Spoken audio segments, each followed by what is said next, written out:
Watu wengi unaowaona ni waigizaji wa wema, lakini kuna kundi dogo la watu ambao wema wao umechova kwenye moto.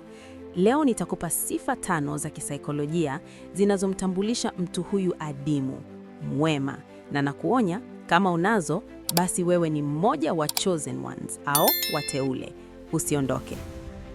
Sifa ya kwanza, mara nyingi huwa peke yako. The power of solitude. Mtu mwema anapata amani ndani ya ukimya wake. Hafanyi hivi kwa sababu anachukia watu, hapana. Anafanya hivi kwa sababu anajua kuwa huwezi kuwapa watu wengine kile ambacho huna ndani yako. Anapokuwa peke yake, anajijenga, anajisikiliza. Hahitaji mtu mwingine kumwambia wewe ni mzuri ili ajione mzuri. Wema wake hautokani na kutafuta sifa, validation, bali unatokana na ziada ya amani aliyonayo ndani yake. Ukimwona mtu ambaye anaweza kukaa peke yake kwenye kahawa au kwenye bustani na akatabasamu bila kuangalia simu yake, jua kuwa huyo ni mtu ambaye ameshinda vita ya kisaikolojia ambayo wengi wanaikimbia. Yeye ni mwema kwa sababu hahitaji kutumia watu ili kuziba mapengo yake ya hisia. Sifa ya pili, hufikiri sana. The gift of overthinking. Kisaikolojia unaitwa cognitive depth. Huyo ni mtu ambaye akikuona unahuzunika, haishii tu kusema pole, anarudi nyumbani na kuanza kuchambua. Kwa nini alihuzunika vile? Je, maneno yangu yalichangia? Nawezaje kumsaidia bila kumuumiza heshima yake?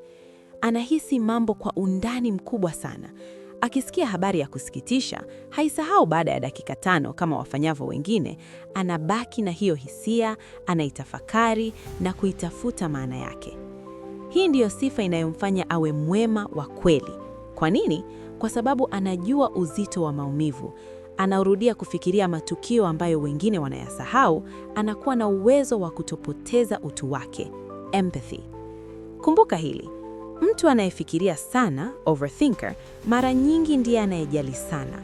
Wema wake sio wa juu juu, ni wema unaotokana na uchambuzi wa kina wa roho ya binadamu. Akikwambia nipo hapa kwa ajili yako, ameshapiga hesabu zote za nini maana ya kuwa hapo na amekubali mzigo huo. Sifa ya 3, huweza kusoma watu kwa urahisi. The human intuition. Kisaikolojia wanaitwa empaths au watu wenye high emotional intelligence. Wanaweza kusoma mabadiliko madogo ya sauti yako, tonality, wanaona mabadiliko ya sekunde moja kwenye macho yako, micro expressions, na wanahisi vibe au nishati unayozunguka nayo. Watu wengi wanadhani wanaweza kumdanganya mtu huyu, lakini ukweli ni kwamba yeye anajua unachofanya, anachagua tu kunyamaza ili asikuaibishe. Hii ndiyo inamfanya awe adimu.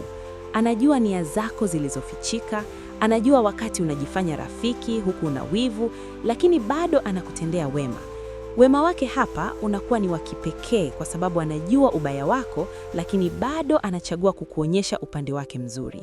Hafanyi hivi kwa sababu ni mjinga, anafanya hivi kwa sababu anajua kuwa kila mtu anapambana na vita vyake vya ndani. Ukikutana na mtu anayeweza kukuona ndani ya nafsi yako, usijaribu kumchezea. Huyo ni kioo cha kweli.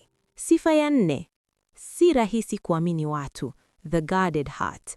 Hii si kwa sababu ana roho mbaya, bali ni kwa sababu amepitia ahadi nyingi za uongo. Ameona watu wakitoweka wakati wa dhiki, ameona maneno yakigeuka kuwa sumu, na ameona uaminifu ukisalitiwa kwa bei rahisi. Kisaikolojia amepitia mchakato wa betrayal trauma ambao umemfundisha kuwa imani, trust, sio zawadi ya bure, bali ni taji inayopaswa kupiganiwa. Ukimwona mtu ambaye yupo makini sana na nani anamkaribisha kwenye maisha yake, huyo ni mtu anayejua thamani ya amani yake.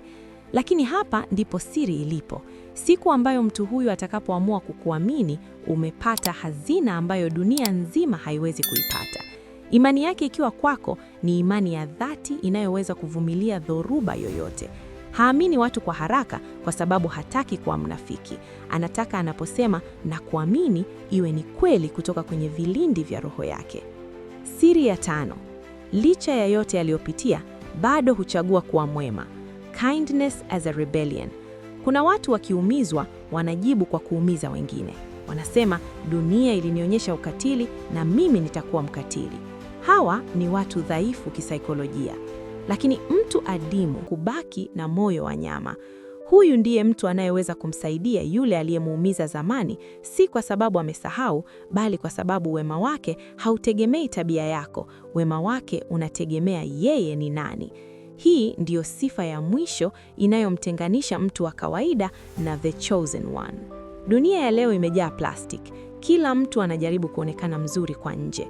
Lakini wewe ambaye umesikiliza sifa hizi 5 na ukahisi moyo wako unazungumza nawe, jua kuwa wewe ni lulu katikati ya mchanga. Endelea kuwa mwema, kwa sababu watu kama wewe ndio wanaofanya dunia hii iendelee kuwa mahali pa kuishi. Kama umetambua sifa hizi ndani yako au kwa mtu unayemjua, niandikie neno adimu kwenye sehemu ya comment. Nataka kuona ni watu wangapi wa aina hii tupo hapa leo. Usisahau kusubscribe na kugusa alama ya kengele, kwa sababu safari yetu ya kuijua nafsi ndiyo kwanza inaanza. Asante kwa kuwa nami mpaka mwisho wa safari hii fupi lakini nzito. Tukutane kwenye video inayokuja. Amani iwe nawe. Peace.